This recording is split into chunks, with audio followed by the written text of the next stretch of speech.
my name is Albert Tom, and I am lead programmer with Goat Studios, one of the capstone groups for this year's EAE Capstone.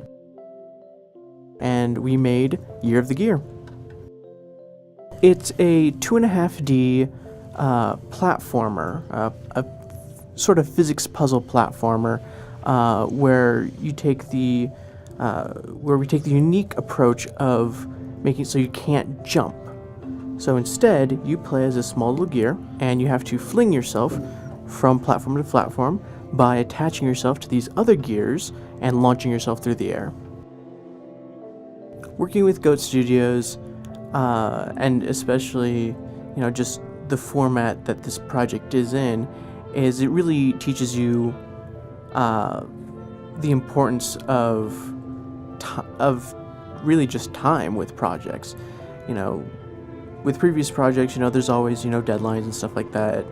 But with here, there's no, concrete milestones. It's much, even though it's free form, it's still very strict deadlines, because at the end of the day, you have to have something to publish, and just making sure that we were always working towards that final goal of this has to be something that we can, quote unquote sell, even though the game as it is free, but it had to be in a state where you could sell it. Well, what I would have to say I'm most proud with is how well we've transitioned over to mobile.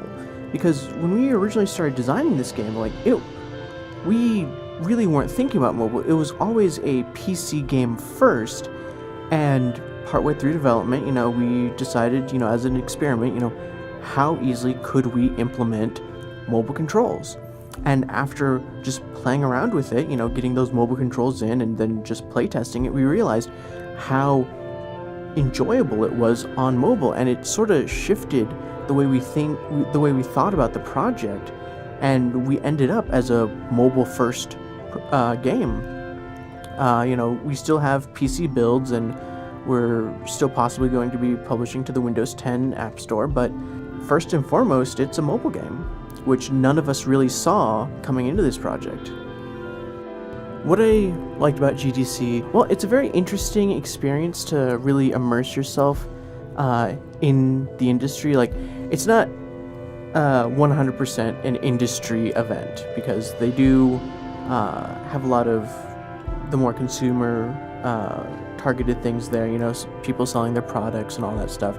But a big part of it really is, the industry selling to itself and the industry interfacing with itself.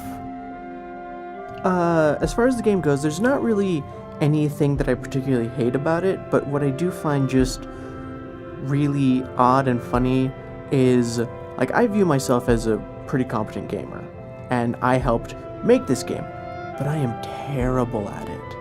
I am unbelievably terrible at our game, and I can barely complete half the levels.